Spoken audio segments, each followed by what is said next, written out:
Hello and welcome to another episode of the FemiNinja Project. And as always, I have another fascinating and fantastic guest with me today. Her name is Sara Wilson. She is a wellness and neuroscience coach and host of the Everything's Messy podcast. She is also a mom and heart attack survivor, an experience which launched her on a journey of self-discovery and alternative healing. As a type 1 diabetic reliant on an insulin pump, Sara has navigated the complexities of managing her health while challenging conventional medical norms. Her journey and her story is a testament to the power of resilience, and I would like to add the human spirit as well, Oh, and the pursuit of holistic wellness. Sara, thank you so much for being here and welcome to Cheryl, the thank show. you. That was a beautiful introduction. Thank you for having me. I'm so excited to share my story and hopefully it will help just one person just pay attention to themselves and self-care. And that's what it's all about, right? And you have one heck of a story to tell. I just want the listeners to know that, you and I have spoken before on several occasions, I think, and I actually had the honor of being a guest on your show, your wonderful Absolutely. And podcast. you have a great story in your own right, by the way. Well, we all have really great stories, and, some of them are a little bit more interesting. Some of them are a little more traumatic. Some of them are a little Yeah, bit more up. We all have our stories. And I really believe that's one of the reasons why I do this podcast is because I believe in my heart, if we can tell our stories and share them with the world and listen to everybody else's stories, that the world would be a much better place. And we will realize we 100%. have so much more in common than we're told by Yes. society Yes, that we do. absolutely. And maybe not feel so isolated. And maybe there's some relatability in there somewhere. I mean, not identically, but there's going to be some sort of, oh, yeah, I do that, or oh, that's me. And then that just sort of connects us because I think we all genuinely crave that connection. And I think that's what, will bring us together. Hmm. And it doesn't need to look perfect. Like I like to Right. say, it's messy. It's all messy. So well, let's use that mess to bring us together. So yeah. It is very messy, and I'm so happy you brought up that word isolated because I think that, the human connection is such a powerful tool in keeping us healthy physically, mentally, emotionally, psychologically, and holding us together as a society. And I think that lately that's kind of been blown apart, and I think it really started hacking away with COVID Absolutely. and Yeah. the fear mongering and all of that, we couldn't do what Hmm. we naturally crave as humans, Yeah. which is the Yeah. human connection and Absolutely. contact and talking and being present and sharing each other's stories. So, Well, but and we were told to sort of be, ashamed of doing that. Don't yes. do that. And that is against every fiber in everyone's being because we are meant to be tribal. We are meant to be connected. We are meant to be, you know, the neighbors, the church, whatever it's going Hmm. to be. And you just ripped that away from us. Hmm. What now? And Hmm. so left to our own devices, which I don't know about you, but is a scary place to be.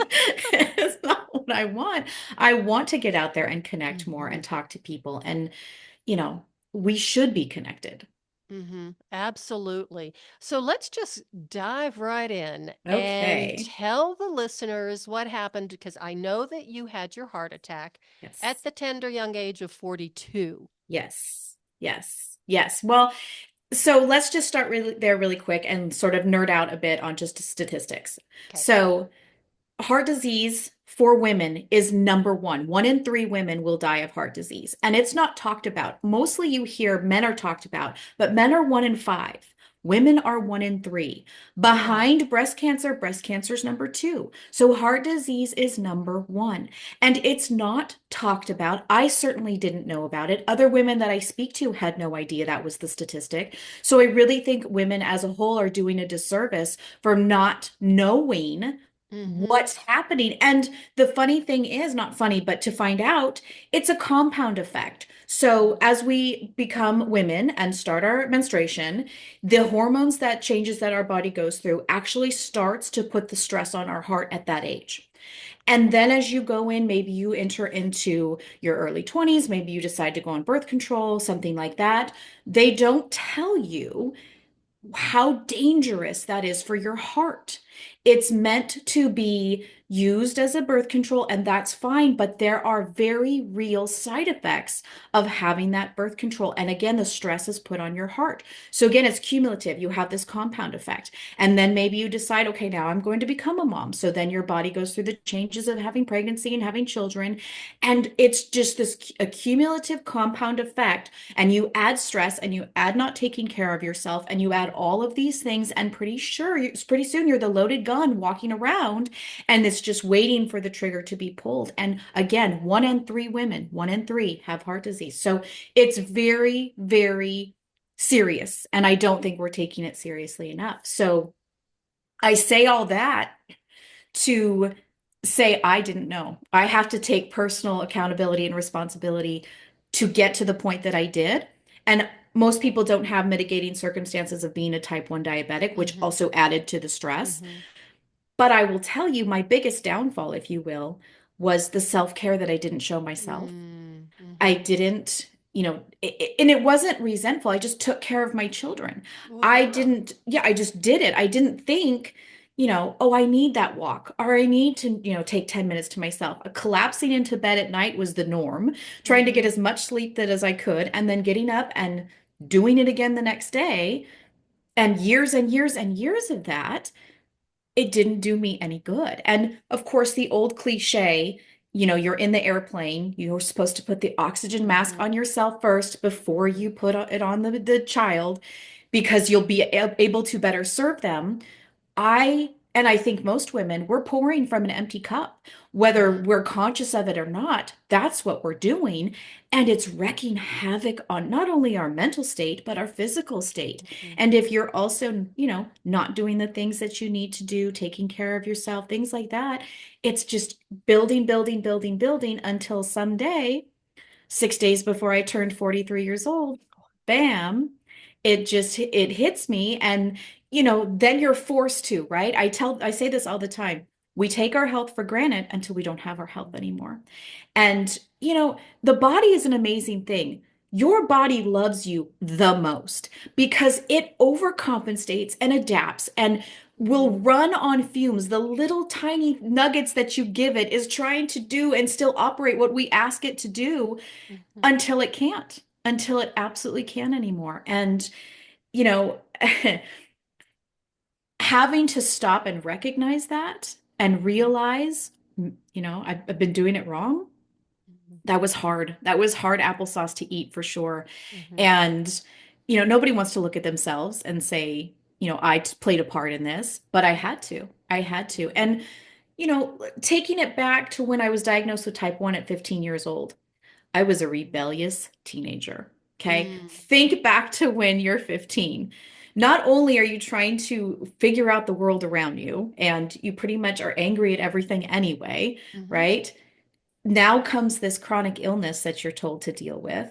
Wow. And I didn't deal with it. I was angry at the world. I was angry at my circumstances. I didn't have a lot of support or knowledge or education to kind of help me process and accept what this was.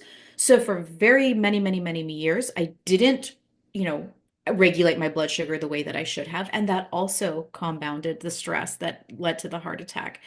What do you do? You're 15. I mean, I Mm-hmm. don't know about you, but that was, 15 to 18 for me was pretty hard years. Well, it's been a long time, but I still do remember it well. Yeah, And yeah. yeah, it's not fun. It's not fun. And to have to process all of a sudden, they're telling you you might lose your kidneys, you might lose your limbs, you might not be able to have children. And I was just like, and so what, like, because we think we're invincible at that age, Right. right? Right. And then so moving forward and then sort of getting it together as an adult and thinking, okay, I need to pay attention to this, maybe eat a little better. Small, insignificant changes that I thought I was doing good. And then, like I said, becoming a mom just, went out the window. And again, not resentful, love my children, wanted to be there for them.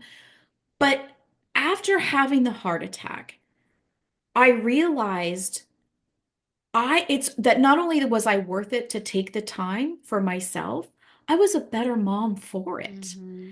And that was a huge revelation to me. The kids would always say, especially back when early recovery from the heart attack, you're not crabby mom anymore. You used to be crabby mom, right? And out of the mouths of babes, they're just telling you what they see. And I'm Hmm. thinking, I'm sacrificing, I'm pouring everything into them. What do you mean I'm crabby? But looking back on it, now that I can take care of myself and, you Hmm. know, do my prayer and meditation and do my exercise and put into me, I'm better to them because I take the time to do that. And I think we miss that as women. So I just have to ask, how old were your kids when you did have the heart attack? Yeah, so my oldest at the time was 16, and Wow. then 10 and 9 were my other Wow. two. Yeah. And I love I don't love this part, but my oldest, She, I attribute to her why I went to the hospital to begin with, because this is another thing that women don't know. I had no arm pain, neck pain, jaw pain, back pain, headache. I had nothing. Okay. And you'll appreciate this because we talked about this. So I had gone out, we were living in Colorado at the time, and I Hmm. had gone out to shovel the snow, right? And I didn't know this, but it's actually a thing where shoveling snow does end up a lot of people into the hospital for heart attacks. I didn't know that. Hmm. We lived in Colorado Springs. It's over 6,000 feet in elevation. My body never Hmm. adjusted. It never adjusted. And that was more added stress on my heart that I wasn't aware of. Go out to shovel the snow. And this is a Friday. I come in, again, no pain, no discomfort, no jaw pain, no headache, nothing. But I felt like I maybe had strained a muscle. Like it was just like a kind of a pulled muscle, but it wasn't uncomfortable. I was like, didn't think much of it. Come Sunday, something still didn't feel right, but I couldn't tell you what that was. So my oldest daughter, 16 at the time, says, and her and I are both thinking it's diabetic related, not Hmm. thinking of anything else. She says, Mom, I think maybe just go get checked out. I'd rather tell my brother and sister that you just went to go checked than have to explain why the firemen are coming through the house to get you up off the floor. Yeah. That's all that needed to be said to me. Here's my daughter telling me this. So, and here's another funny part. As moms, we don't ask for help. So Hmm. I didn't call a neighbor. I drove myself to the hospital, Of course. of course, I mean, you don't think about it, right? And, she's old enough to stay with the kids. So I was like, okay, I'm only going to be gone a couple of hours, no problem. The narrative in my head as I'm driving to the hospital is, and again, this shows you the self-worth that a lot of women struggle with. I didn't even feel worthy that they could take care of me. I was telling myself, they're going to tell you you're having some sort of an anxiety attack and send you on your way and tell you we're actually dealing with sick people here. Like, you don't Yep. bother us. What are you doing? Yep. I pulled up to the hospital and I almost didn't walk in. And something was like, put just go in, just go in. I get there. Did you go It's into not. the emergency room? Yes, I did. I went Okay. into the Okay. emergency room. Okay. Good. The little guy that triages come out. He, takes me into the room, hooks me up to the EKG machine. I was an EMT for a while, so I know which ways the lines should be going, right? Up and very smooth and very nice. Uh-huh. Mine were upside down, pointing directly down. He disappears, and I'm looking at the machine and I'm thinking, something's not right. Not thinking the worst, just thinking something's not right. He returns with about 9 people who sort of ascend on me. I end up having double IVs put in. They're stripping me down and they're saying, you are in the middle of having a massive heart attack and we're taking you to the cath lab. Just picture that moment for a minute. This surreal, like all these people are swirling around me. I'm trying to grasp what they're telling me. I pick up my phone. My husband's still in California at the time. They're telling me I'm having a massive heart Oh attack. You my probably gosh. should come home.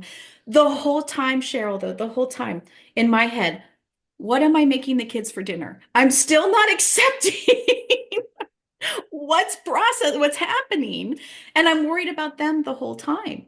And so it was just a very surreal moment, and in that moment I closed my eyes and I said a prayer and I said, this can't be it. This Mhm. cannot be it. Please let me do it better for me, better for just let me have a chance to do it better. Thankfully, by the grace of God, I was able to have that chance. But through my recovery and through all of my mess, Mhm. mentally and physically and otherwise, I just knew I had to bring the message of we've got to take care of ourselves. We have Hmm. to take care of ourselves. And not to the extent where you're neglecting others, but to Right. the extent of you're worth it and it's Hmm. okay. I Hmm. had to learn that. I had to learn all of that. I have to tell you, okay, I'm a medical person. I've been in medicine, as you know, for 40 years. Thank God those days are over. But I did not know what the statistics were. It's surprising, isn't it? It's It is alarming. shocking. It is Yes. absolutely shocking because, like you said, it's, get your mammogram, you get your yearly exam with the GYN, blah, blah, blah, blah. Your heart's going to be fine. Yep. They don't even do it. And considering as well, because I had the mitigating circumstance of being a type 1, no one Why? ever Right? even talked about my heart. It was always kidneys, eyesight, and limbs. You don't want to Hmm. lose a kidney, you don't want to go blind and have glaucoma, and you don't want to have to be amputated for a limb. So I primarily focused on to make sure those things were functioning the way they should. Not even, nobody said, maybe we should check your heart. And they should be. We should be checking our heart as much as we are with the mammograms and everything else Hmm. that women do for their care. That should be Hmm. bar none. And it's not. It is not. Wow. Yeah. So now, okay, once you've had your heart attack and they released you from the hospital. So, first of all, how long were you in the hospital? About a week. About a Wow. week. Okay. So, your Yeah. husband had time to come home. He did have time to come home. And, then he was thrust into, the kids' routine and school and all of that, which was not fun for him either. But it also taught us he can do things that maybe I was controlling a little bit or trying to do. And, Hmm. that's just what you do. Right. And, also asking the kids for help. Hmm. I didn't need to be doing all the things I was doing for them. Hmm. They're actually capable of doing other things. And Hmm. it was sort of, I had to become a recovering control freak. And, Oh, yeah, that's tough. Oof. oh, that medicine was the worst to taste, let me tell you.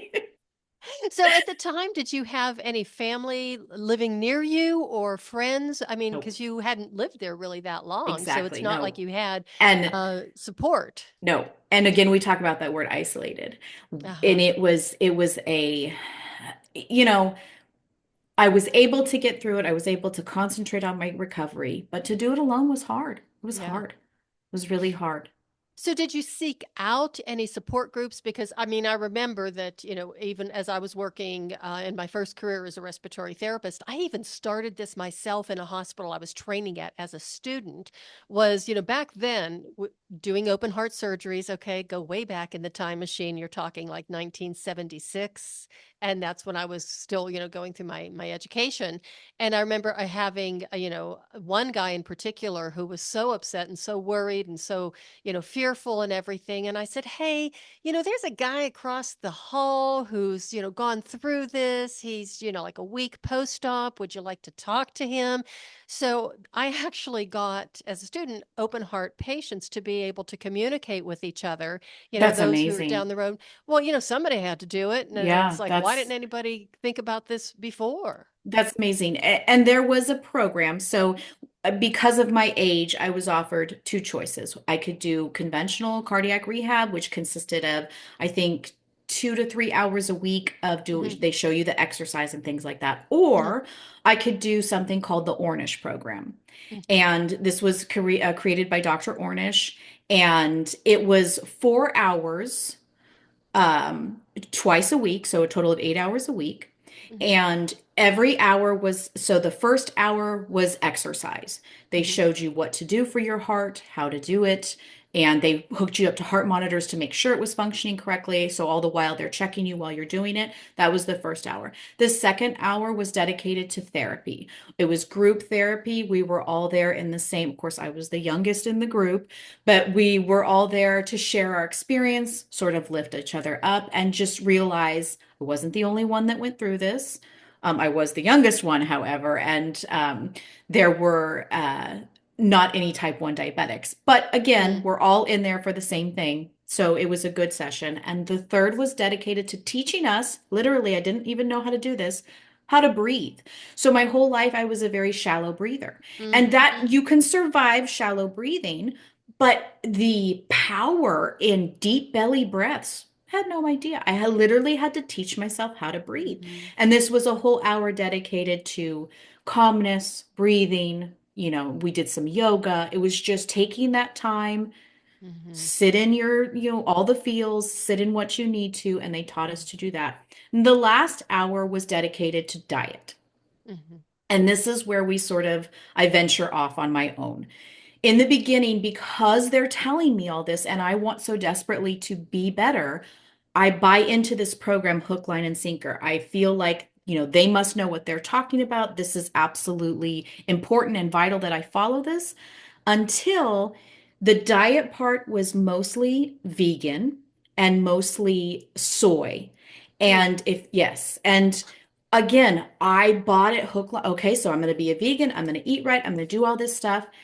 And about a month and a half, maybe 6 weeks later, I was feeling worse than I ever had before my heart attack.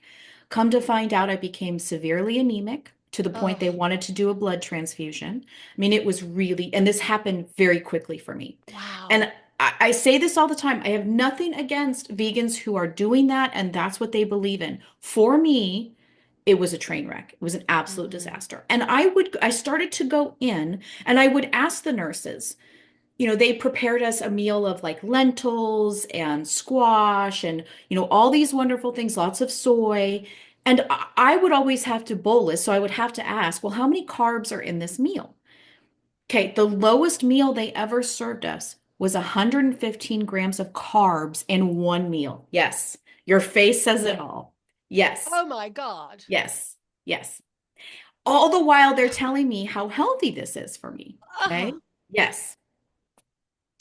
I don't even get me started on the ingredients and the soy and everything else that I'm consuming, but just the carbohydrate factor alone. And I would come home and I would tell my husband, I had to take 9 units of insulin just to eat this meal. Yeah, there's the Oh, face there's again. the face again. Oh my God.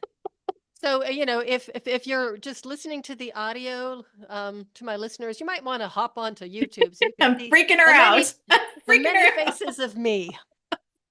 Yes, 9 units of it for one meal, for one Oh meal. God. Right. And so I'm on an insulin pump. So I have a steady stream of a basal rate that I take. And then I bolus before meals. I had never in the whole history of being a type 1 diabetic taken 9 units of insulin for one meal. Oh my Not God. even, not even. So it's just started to churn in my head. I don't think this is right, but who am I to question the doctors? But I don't think this is right. So I started to go down my own rabbit hole. I started to go down my own things, and I came across the carnivore diet. And it was very interesting to me what I'm reading. And wow, this is one or two ingredients. And all of the testimony that I'm reading. So Mhm. I thought, I've tried it this way. I'm just gonna, what's the worst that can happen? And it turns out it was the best decision I ever made. And of course, the doctors told me no. They said, do not eat the red meat, do not eat the eggs, do not, you absolutely, you're going to have another heart attack. But my ferritin levels came up, my MCT level, everything responded very Wow. quickly. And it didn't make sense to me. So then I had to go even deeper. They had put me on a statin. Well, come to find out, my heart attack was not due to high cholesterol, and it was not due to high blood pressure. I was on a beta blocker, a statin, and high blood pressure medicine. So, as I start doing the research again, well, I don't have high cholesterol. They even documented in my chart, I had some sort of protein, and I guess this is the thing, but I had some sort of protein in my blood. That's why I couldn't acclimate to the high elevation. And I guess that's a real thing. I didn't know that. That Uh-huh. was part of it, along with type 1 and the dysregulated blood sugars, which is the reason the plaque was there. But it was not from high cholesterol and not from high blood pressure. And that was the standard American cocktail that they give out for anybody who has the cardiac issue. One size fits all, One right? size fits all. And with my age, and again, I don't subscribe to a pill for an ill, and I certainly don't subscribe, it's bad enough that I have to take insulin for the rest of my life. I do not want to be on a medication Mm-hmm. for my lifetime. I don't. Mm-hmm. So against the doctor's orders, I took I'll myself. bet they just loved you. I think I'm deemed non-compliant in the insurance world, but that's okay. I'm a non-compliant patient. But what started to happen, my energy returned. Mm, I was dizzy and passing out with the blood pressure medicine. I didn't have mm, high blood pressure. So after I came all of that, and along with the carnivore, I started to feel strong. I started to feel good. I could exercise longer. I could do all of these things. So then I went even deeper and come to find out. And trust, there are good doctors out there. There are. And I say this all the time. Here in America, our emergency medicine, bar none, the best that you can have. But the maintenance of medicine, we are mhm, missing a huge piece of. And mhm, when I found out that doctors over the span of their career, their medical education, they get 4 hours or less than nutrition. That's it. 4 hours or less of nutrition. 80% of medical colleges get 4 hours of less. That was huge for me. Why would the doctor be telling me what to eat when they have no clue what they're talking about? So, again, being rebellious all the way back to 15 and it serves me well now. There you go. I bucked the medical conventional system, and again, I don't encourage people to do that. Speak to your doctor, do your own research, but I will say be your own advocate. Mhm, Learn the things that you need to do, teach yourself, inform yourself, mhm, because the white coat syndrome that we have in this country where they have the last say and they know everything, I, mhm. I don't agree with that. I don't agree with that. Again, so grateful they saved my life. Again, emergency medicine, absolutely. If you have something like that, yes, they're gonna fix it like that. It's gonna be beautiful. But maintenance, Mhm. it's not there. Even that word kind of just, it to me sounds like nails across a chalkboard. Maintenance. We're going to, Yes. it's like car maintenance or whatever. Right. And we're not Right. machines and we're not equipment, we're human beings. And I want to go back to the soy for a moment Oh, yes, because please. there are a lot of people are terribly allergic to soy. Mm-hmm. And so that could have even been compounding what you were experiencing. Oh, yeah. And some of these wonderful vegan recipes and stuff, I worked in a hospital that was all vegetarian. They finally got to the point where they would allow the patients to have meat or to Mm. order meat only because it was cutting into their profits. So they had to, they were losing patients because they didn't want to go there. And of course, in the cafeteria, everything was, vegan or vegetarian, and we certainly couldn't get any meat. And I remember and it was based on religious, beliefs and to be healthy. And one of the chaplains actually told me one time that the stuff that they buy and that they're serving you, a lot of other hospitals in their community will not even look at. Wow. What does That that they tell you? Exactly, and it's because they were cheaper, and it's almost like you just kind of almost feel like they're slopping the hogs, Mm-hmm. that's a terrible Yeah. thing to say, but it's No, like, it's okay, what's the cheapest, fastest, quickest, and okay, then we can reserve it and reheat it or whatever, and it was from that moment on, I just started bringing my own lunch and my own yeah, food. you again becoming your own advocate, doing for yourself. You Mhm, want to trust these institutions. You want to mhm, trust that they're doing well and mhm, that they have your best interest at heart. But when you break it down and you really just follow the money and follow what is happening, unfortunately, I hate that term, but it's really the truth. You look at the American Diabetes Association. mhm. Okay, this is supposed to be an association taking care of all diabetics, type 1, type 2, and now we've discovered they've named dementia type 3. So you have diabetics across the board everywhere. The American Diabetes Association is literally on record saying you can have the cake, you can have the pizza, just do portion control. It's just portion control. Okay?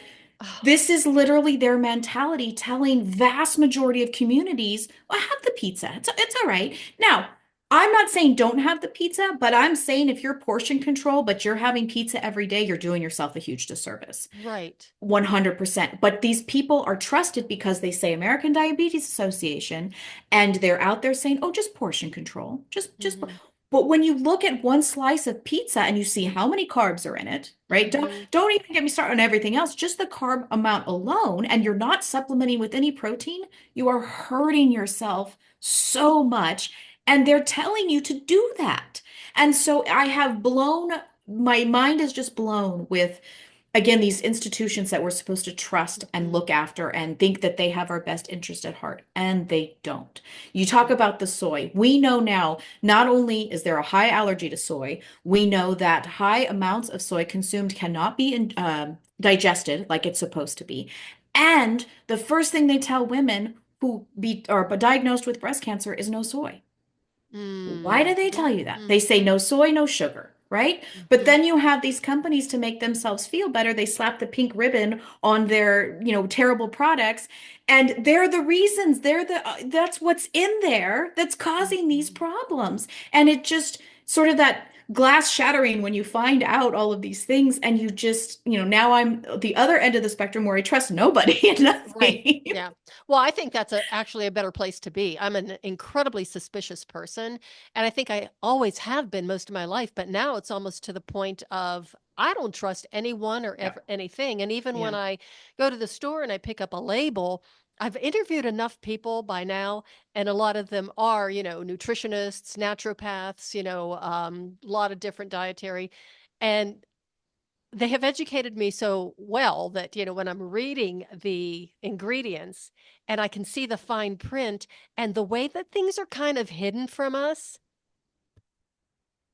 so that we don't, it's like, oh, well, this is good. This is good. This is good for Sure. me. It's nice and Sure. healthy. So, Yeah. then why am I feeling like crap? Why can't I lose Yeah. weight? Why can't I get out of bed in Right. the morning? And why is my hair falling out? Things like that. And it's Right, like, right. hey, there's a good reason for it. Yeah, yeah, and it's such a disservice, and it goes back to what I say about you do have to take your personal accountability and responsibility. We need to Mm-hmm. wake up and be better consumers, and we Mm-hmm. can't. What we don't understand is we have the control.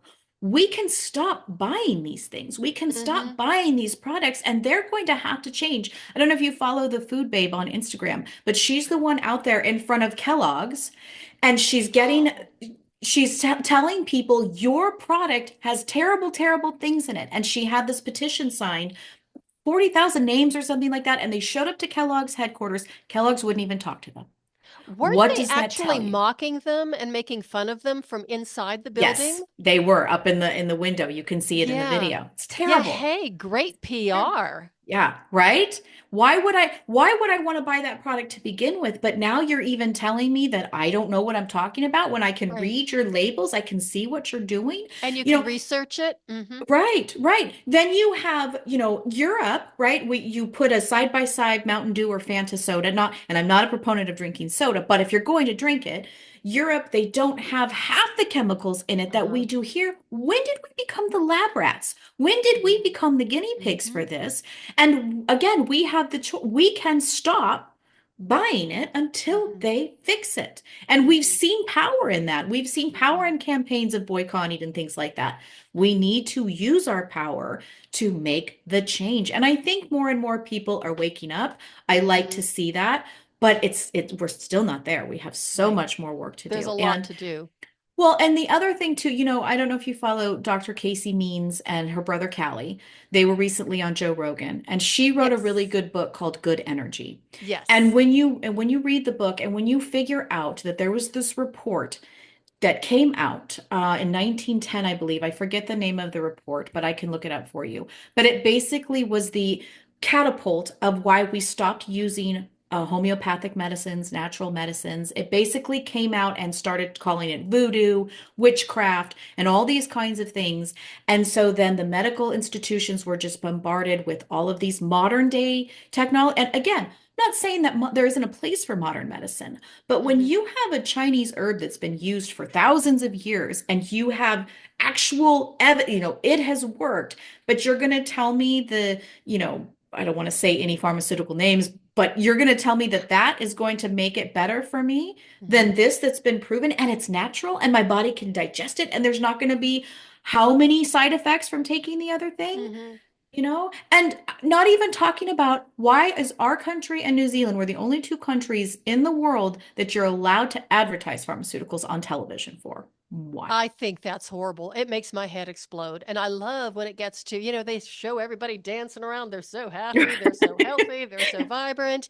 And then they list all of the Yes, potential yes, side yeah, effects, including things that are so horrible you don't even want to think about, and then maybe death. And death. Yes. and death. They're literally telling you this could kill you, but go talk to your doctor about it. Yeah, And right. then you circle back and you sit down with your doctor and your doctor doesn't bother to ask you, well, what are you eating? What's your Yeah. sleep like? Are you exercising? They don't Mhm. even bother these foundational fundamental things.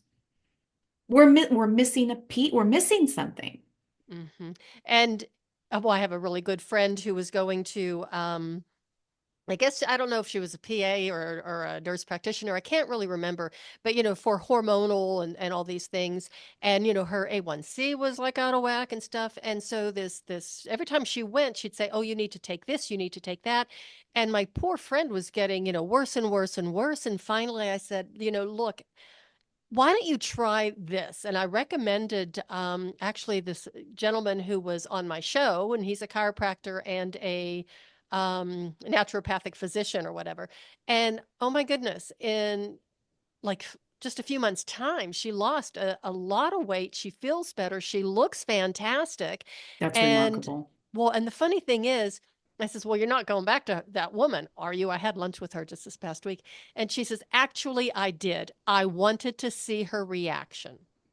Because apparently, when my girlfriend walked in the room, the woman looked at her and said, "Oh my God, you look fantastic. You look wonderful. Oh, your skin, everything. What have you been doing?" And she says, "Well, I stopped taking the stuff that you gave me." Mm-hmm. And then Wow. a friend of mine recommended this alternative care practitioner, and I started doing that. And she says, "I feel fantastic. My numbers are normal again, and blah, blah, blah." And the woman was so resistant. She says, "But you really need to take this stuff." Mm. And then my friend isn't quite that savvy in what's going on with the medical industrial complex. Let's just call it that.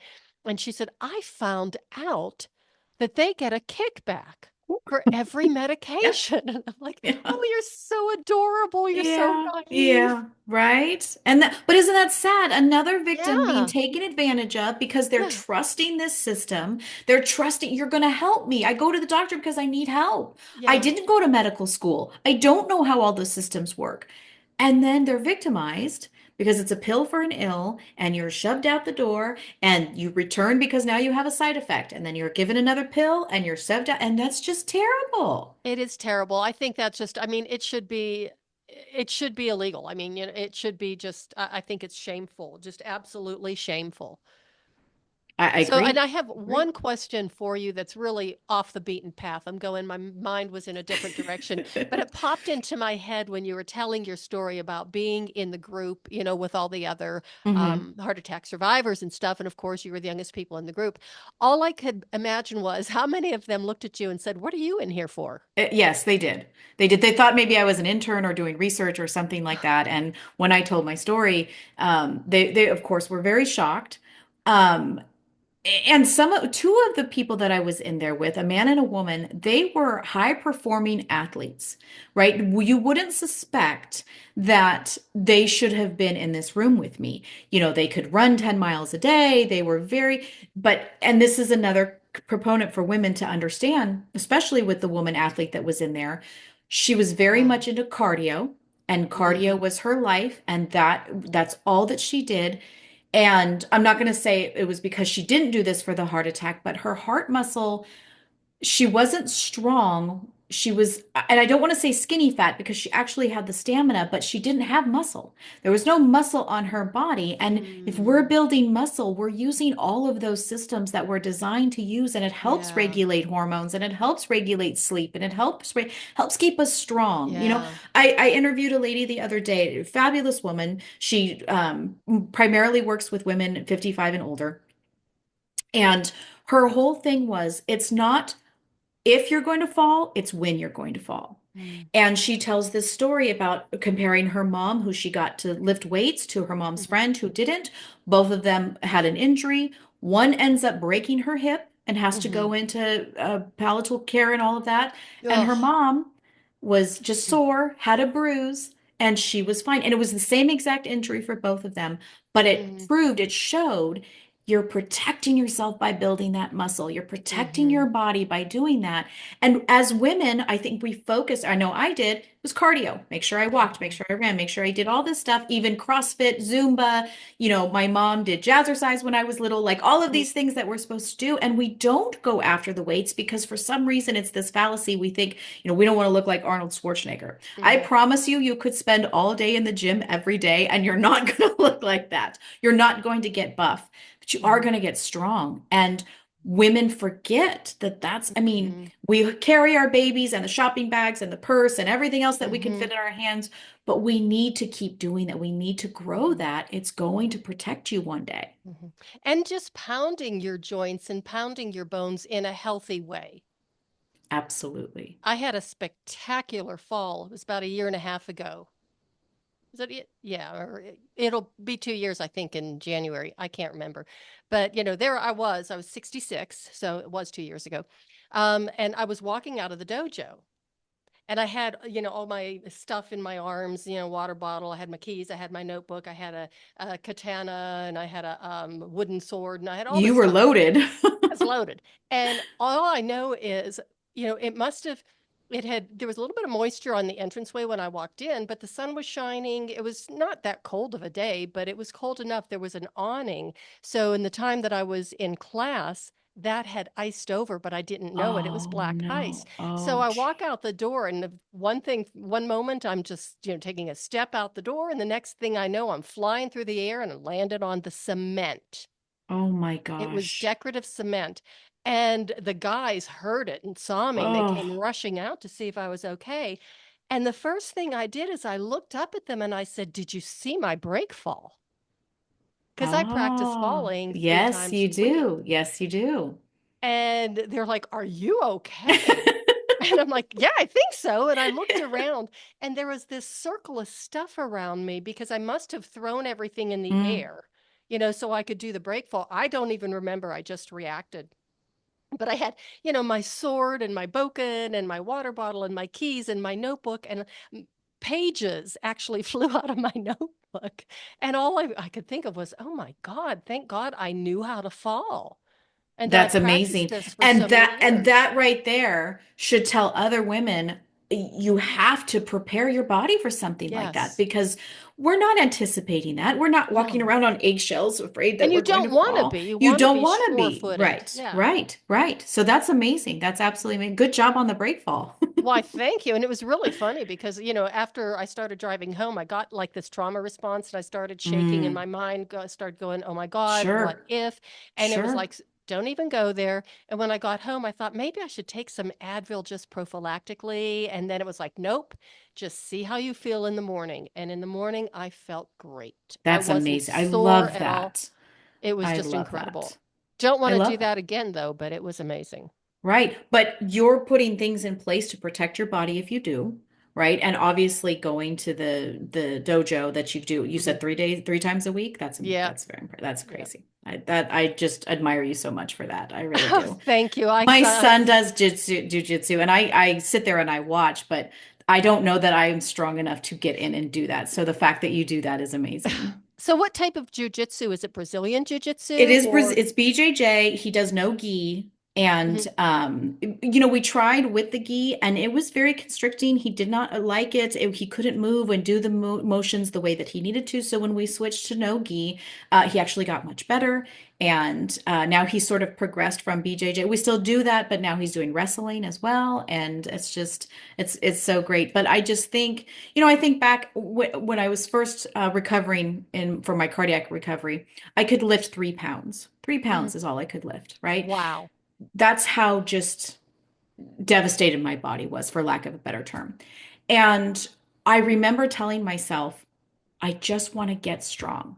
I don't Mhm. care if that means muscles, I lose weight, whatever. I just want to be strong. I don't want to Mhm. be weak. And I can now report, since being able to lift 3 pounds on my deadlift, I can deadlift 75 pounds, which is a huge, and Whoa. and I'm only 2.5 years post heart attack. So I feel like I Uh-huh. can continue to grow and grow and grow. But that took time. That didn't Mhm. happen overnight. You having the reaction and the instincts that Mhm. you had didn't happen overnight. Mm-mm. So this is where The little tiny consistent things that we're doing have a 1% compound effect that we Mm-hmm. continue to grow and do this. Mm-hmm. But if you have this attitude of, well, it doesn't matter. Oh, I blew my diet. Oh, I can't do that again. You've got to have the right mindset to continue. Mm-hmm. And you're worth it. You are Mm-hmm. worth it to do that. I just want to highlight that for the listeners because just to say, okay, here you are, you're 2.5 years post heart attack. You are lifting or pressing, or what did you It's call it's a deadlift. It's called a Romanian deadlift. So it? it's Of basically from 75 pounds. yes, yes, yes, yes. And how tall are you? I'm 5'4". Uh-huh. Okay. So and I think the thing that I really want to impress for the listeners as a take-home message is that you just have to start somewhere and be consistent. Yep. Don't think like, okay, I'll do a few weights this day and I'll do it again next week. You have got to be consistent Yes. and don't think that you're going to go in there and you're going to press 75 pounds right You're away. not. You're You're not. not. You're You're not. not. And you're And going to to, hurt yourself. And you don't want to yes. hurt yourself. And I was terrified after going through what I had gone through. I was terrified to hurt myself. And Mm, actually psyching myself up to actually walk into the gym the first day on my own. This was after recovery that we had gone through. And they ooh, had taught us some things in extra. But I was not a gym rat. I was a mhm, walker, a runner, doing stuff at home. But I'd never really stepped inside of a gym. So psyching myself out to go there. And to go into the weight section, very intimidating because all the men are there. There's a few women, but they already look like, they've been doing it for 15 yeah, years. yeah. Here I am, this little ball of mush just trying to go in and see if I can do it. And every day I grew stronger and every day I could go back and do more and every day I just kept with it and it became sort of this sanctuary for me of Mm-hmm. just this is my time, my space, and you know, I love, God bless them, all the women that can get dolled up and they have full makeup on and great clothes and their hair's done. I look like the sloppy chihuahua going into the gym, okay? I do not look all put together, but that's not why I'm there. I'm Right. there for me and my body and just trying to get stronger. That's great if you have the time and the wherewithal to think about that. That's not where my head is. In Mhm. fact, I did an episode a while ago. I was crying at the gym and I wanted to talk about it because so many things I released that day of Mhm. just, and you don't know when something like that's going to hit you. Mhm. For me, I was in the gym. I was actually mad at myself because I wanted to be doing more than I was doing. I was frustrated that my mind wanted it, my body couldn't do it, and I was just mad. But then realizing, look what I've been through, give yourself some Mhm. grace, look where you've come. And it just all came out. The poor men, they didn't know idea what to do. There's no crying in They weightlifting. have no idea what to do. I'm just laying on the floor, just sobbing. A few women came over, you okay? Yes, I'm good. I'm just, it's ugly crying. It's Yeah. not Oh pretty. I'm yeah. just, Yeah. everything's going away.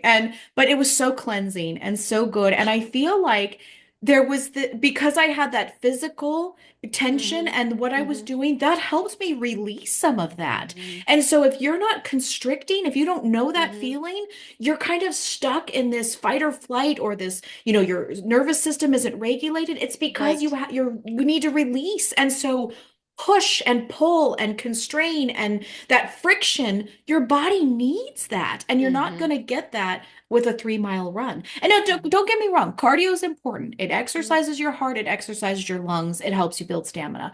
But it's not the only thing we should be doing. You should be doing cardio, weightlifting, and the third one you should be doing mobility. You Oh, should absolutely. absolutely be, and you know all about this. Yep. I didn't know. And I didn't realize when I started this journey how bad my balance was. You don't think, no, I'm serious. You don't think about these things. I mean, are you kidding me? And I was not overweight. I was just on course. I couldn't balance. And Yeah. it was embarrassing. It was embarrassing, but you don't think about those things. Mhm. Now I can report that I can balance and I can do my split squats and I can do all of these things. It's not my favorite to do, but I Uh-huh. can do them without falling over. That's huge. Well, okay, since you've already mentioned balance and you were talking about nervous system, I think you mentioned that just a few moments ago.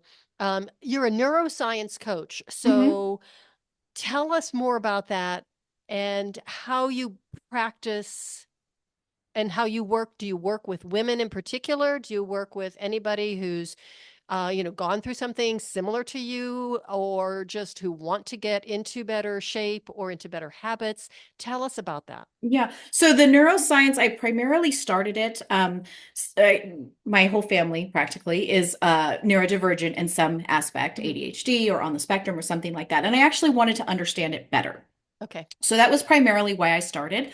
But what that turned into was this love of knowledge of how the psyche works and how no Mm-hmm. matter what you're dealing with, it starts, and I sort of tapped on this before, but it's habit tracking, it's mindset, it's goal setting. And no matter what, sorry, that's my pump.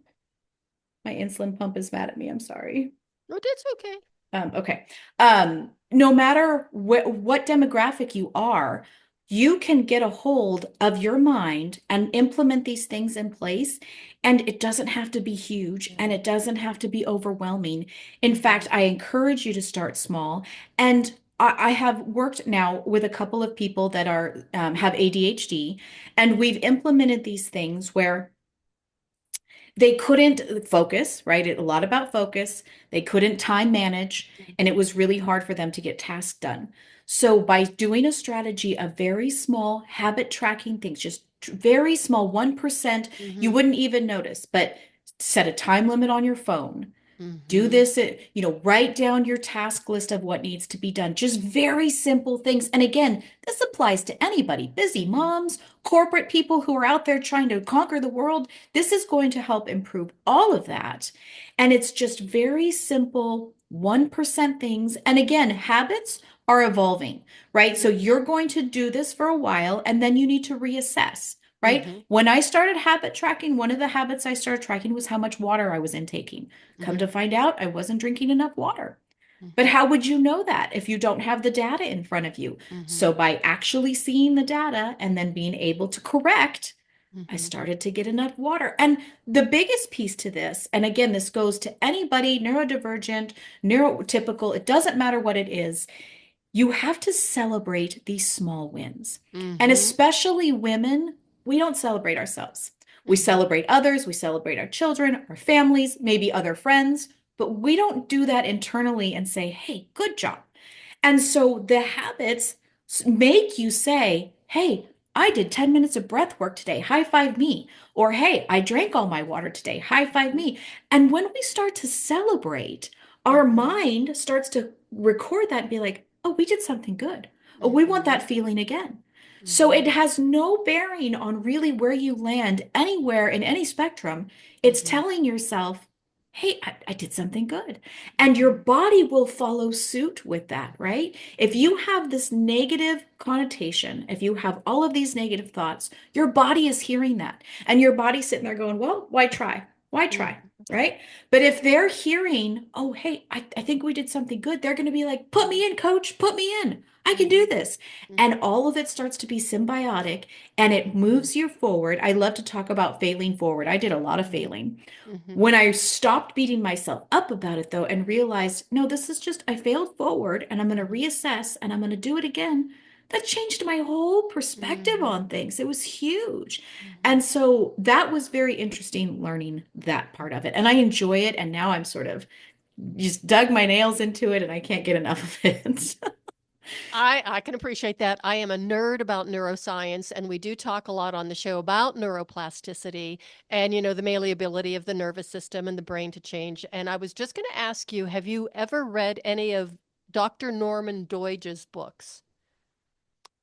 It doesn't sound familiar. So, no, I don't I think think so. actually I think he only has two, but the first one I read, the first one he put out published is The Brain That Changes Itself. Oh, I So love it that. talks a lot about the principle of neuroplasticity and how, just as you were describing it, these small changes, and the brain is really paying attention because it's, Yes. hey, this is something different, this is something Yes. new, and you're actually changing the neural pathways in your brain as you're doing this. And I love the fact of celebrating every small change. So if you want to, okay, I'm going to start doing weights, and you go to the gym and you could only lift 3 pounds for maybe 10 reps, it's like, hey, that's how much more than what I did the day before. That's absolutely it. And you cannot be in competition with other people. You can No, only be in competition with with yourself. yourself. That's it. And, that's why I talk about this all the time with being messy. I am so tired of the picture perfect Instagram accounts with the picture perfect this. And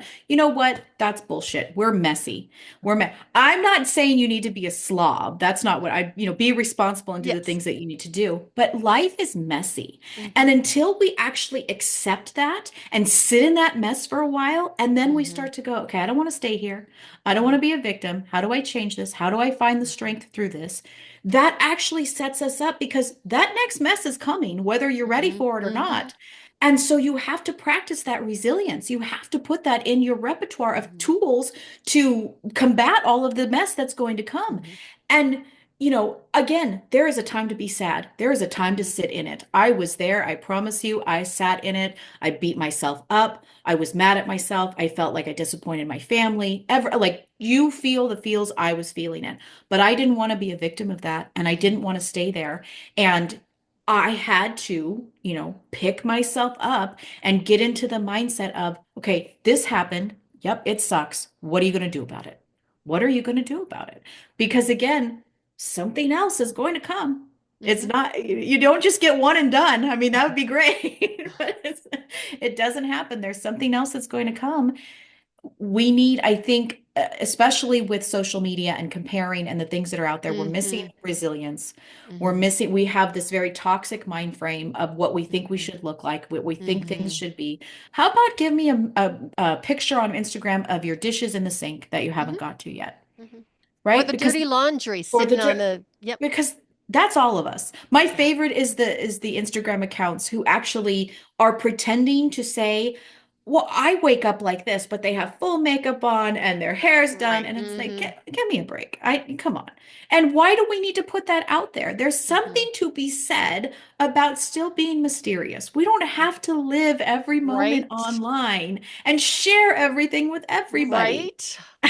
Just Well, my favorite Instagram accounts to follow include dogs. So there you go. I won't There you look at go. anything else. It's like I want to see all the dog The videos, and I dog, think they're because just dogs are adorable. real and they're messy, and Yes, you they are know what you're and messy. you know what you're going to get with them. And when you're talking about being authentic, right? And you're talking about, okay, you want to share this piece of your life. That's great, but I don't need to see it in a pretty package. In fact, I No. don't want to see it wrapped in a pretty bow because I can't learn from that.